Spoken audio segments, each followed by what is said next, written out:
আসসালামু আলাইকুম রহমতুল্লাহ। আজকে আমরা শিখবো আদাত বা বচন।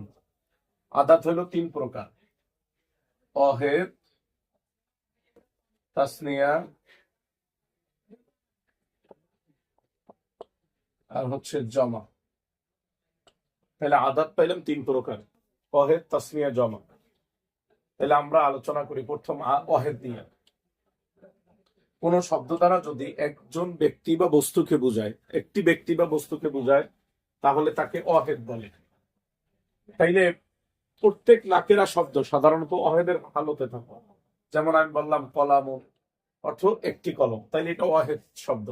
আমি বললাম কেতাবুন, তাইলে এটা অহেদ শব্দ। এটা দ্বারা একটা কেতাব বুঝাইছে। অতএব এক কলামুন দ্বারা যেমন একটি কলম বুঝায়, কেতাবুন দ্বারা একটি কেতাব বুঝায়। অতএব দুটোটাই হচ্ছে অহেদ। তাইলে অহেদ নিয়ে দীর্ঘ আলোচনা নাই। অতএব আমরা এতটুকু শিখলাম, প্রত্যেক নাকেরা শব্দ সাধারণত অহেদের হালতে থাকে। দুই নম্বর দুই নম্বর হচ্ছে তাসনিয়া। তাসনিয়া অর্থ দ্বিবচন। যে সকল শব্দ দ্বারা দুইজন ব্যক্তি বা বস্তুকে বোঝায়, বা দুইজন ব্যক্তি অথবা দুইজন বস্তুকে বোঝায়, তাকে তাসনিয়া বলে। যেমন আমি বললাম কলাম, এটা হচ্ছে এক বছর। কিন্তু যখনই আমি এর শেষে আলিফ লাম লাগাবো, আলিফ নুন, তখন তাকে কলা মানে, তখন এটা তাসনিয়া হয়ে যাবে। সবসময় মনে রাখতে হইবে, তাসনিয়া নুন সর্বদা জের হবে। কোন শব্দের শেষে যদি আলিফ এবং নুন জের নেই যুক্ত হয়, অথবা ইয়া সাকিন নুন জের নিযুক্ত হয়, তাইলে তাকে তাসনিয়া বলে। যেমন আমরা বললাম কলা মানে, কলা মাইনে। আমরা বললাম মুসলিমুন, মুসলিমানে, মুসলিম মাইনে। দুটোটাই তাসনিয়া। তাহলে আমরা কি শিখলাম? যদি কোনো এক বচন শব্দের শেষে আলিফ নুন জের নি অথবা ইয়া সাকিন নুন জের নি থাকে, তাহলে তাকে তাসনিয়া বলে। এখন আমরা শিখবো জমা। এই জমা একটু বোঝার বিষয় আছে। গঠনগত দিক থেকে জমা দুই প্রকার: একটা হচ্ছে সালেম, অপরটি হচ্ছে মুকাসসার। এটাকে জমায় তাকসির বলে বা জমায় মুকাসসার, যাই বলে। তাহলে একটা সালেম, একটা মুকাসসার। যেই জমা গঠন করতে অহেদের ওজন ঠিক থাকে না, যেই জমা গঠন করতে অহেদের ওজন ঠিক থাকে না, তাকে বলা হবে জমায় মুকাসসার।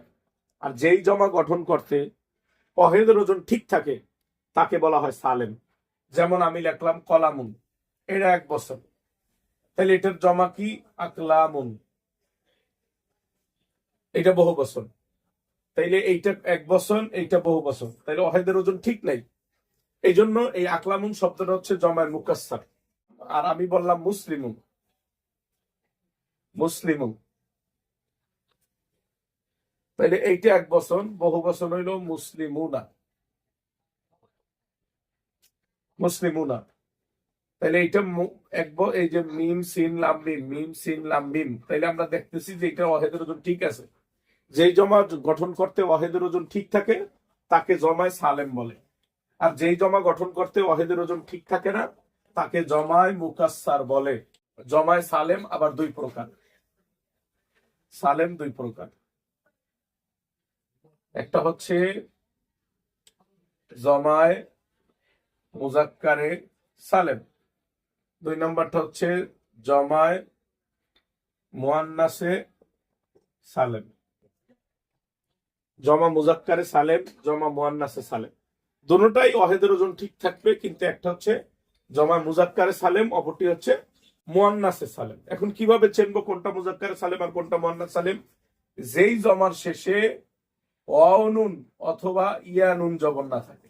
সবসময় মনে রাখতে হবে, জমার নুন সর্বদা জবর হবে, আর তাসনিয়ার নুন সর্বদা জের হবে। তাইলে যেই জমার শেষে অনুন অথবা ইয়া নুন জবর না থাকবে, তাইলে তাকে বলা হবে জমায় মুজাক্কারে সালেম।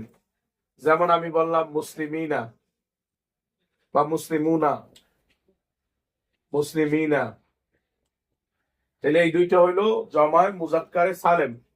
তাহলে আমি বললাম যে জমায় মুয়ান্নাসে সালেম, যেই জমার শেষে আলিফ লম্বা তা থাকবে, যেই জমার শেষে আলিফ লম্বা তা থাকবে তাকে বলা হবে জমায় মুয়ান্নাসে সালেম। যেমন আমি বললাম মুসলিমাতুন, উভয়টারই কিন্তু অহেদের ওজন ঠিক আছে।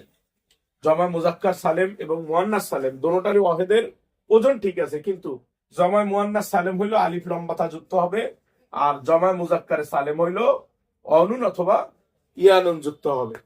তাইলে আমরা এতটুকু বুঝলাম, জমা যেই জমার গঠন করতে অহেদের ওজন ঠিক থাকে তাকে সালেম বলে, আর যেই জমা গঠন করতে অহেদের ওজন ঠিক থাকে না তাকে মুকাসসার বলে। তাইলে আমরা এতটুকু শিখলাম। এখন আমরা শিখবো অর্থ অনুসারে। অর্থ অনুসারে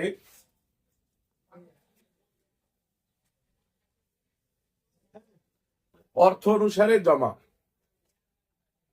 দুই প্রকার, একটা হচ্ছে কিল্লাত আর একটা হচ্ছে কাসরাত। একটা হচ্ছে কিল্লাত আর একটা হচ্ছে কাসরাত। অর্থ অনুসারে জমা দুই প্রকার, একটা হচ্ছে কিল্লাত আর একটা হচ্ছে কাসরাত। কিল্লাত কাকে বলে? যেই জমা দ্বারা দুইয়ের অধিক কিন্তু 10-এর কম লোক বুঝাবে বা সংখ্যা বুঝাবে তাকে জমায় কিল্লাত বলে। আর যেই জমা দ্বারা 10-এর অধিক বুঝাবে তাকে কাসরাত বলে। এখন এটা আমরা বুঝবো কিভাবে? কিল্লাতের কতগুলো নির্দিষ্ট ওজন আছে? 4টি ওজন আছে। একটা হলো আফআলুন, আফইলাতুন, আফউলুন, ফিআলাতুন। আফআলুন, আফইলাতুন, আফউলুন, ফিআলাতুন। ওজন এই 4টা হলো জমায় কিল্লাতের ওজন। উদাহরণ হলো আফআলুন আকলামুন, আফইলাতুন আজমিনাতুন, আফউলুন আহরুফুন, ফিআলাতুন ইলমাতুন। এছাড়াও যদি জমায় মুয়ান্নাসে সালেমে আলিফ লাম না থাকে তাহলে সেটা দ্বারাও জমায় কিল্লাতের অর্থ প্রকাশ করে। যেমন আমি বললাম মুসলিমুনা, এখানে আলিফ লাম নাই, অতএব এই মুসলিমুনা দ্বারা সর্বোচ্চ 10 জন মুসলমান বুঝাইবে। যখনই আমি আলিফ লাম দিব, আল মুসলিমুনা শব্দটা কাসরাত এর অর্থ দেবেন। এছাড়াও জমার 3টি প্রকার আছে। একটা হচ্ছে ইসমুল জামাত, যে সকল শব্দ এক বচন কিন্তু জমার অর্থ প্রদান করে। যে সকল শব্দ এক বচন কিন্তু জমার অর্থ প্রকাশ করে সেগুলোকে ইসমুল জামা বলা হয়। যেমন কওমুন, এই কওমুন শব্দটা যদিও এক বচন কিন্তু এটা জমার অর্থ দেয়। কওম অর্থ কোন গোষ্ঠী অথবা জাতি, এইটার জমা হচ্ছে আকওয়ামুন, এটাকে বলা হয় ইসমুল জামাত। 2 নম্বর হচ্ছে জমউল জুমু, অর্থাৎ কোন জমাকে যখন আবার জমা করা হয়। যেমন আমি বললাম কালবুন, এটার জমা হচ্ছে কেলাবুন। কেলাবুন, এই কেলাবুনের জমা হচ্ছে আবার আকলুবুন অথবা আকালিবু। কেলাবুনের জমা হচ্ছে আকলুবুন বা আকালিবু। এইটাকে বলা হয় জমউল জুমু। আকলুবুন থেকে আকালিবু। 3 নম্বর হচ্ছে জমউল মুনতাহুল জুমু।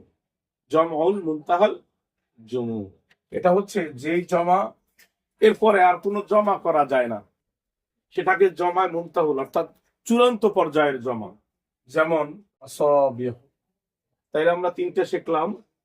একটা হচ্ছে ইসমুল জামা, জমাউল জুমু, জমাউল মুনতাহুল জুমু। তাইলে জমা ইসমুল জমা হচ্ছে যে ইসমগুলো এক বচন কিন্তু অর্থ প্রকাশ করে বহু বচনের, সেই জমাকে আবার জমা করলে সেটাকে ইসমুল জমা বলা হয়। জমউল জুমু হচ্ছে যেই জমাকে জমা থেকে জমা করা হয়, যেমন আকলুবুন থেকে আকালিবু। আর জমাউল মুনতাহুল জুমু যেই জমা হচ্ছে চূড়ান্ত জমা, অর্থাৎ এরপরে আর কোনো জমা করা যায় না, তাকে জমাউল মুনতাহুল জুমু বলে। যেমন মাসাবিয়াহ। আশা করি বুঝতে পারছেন।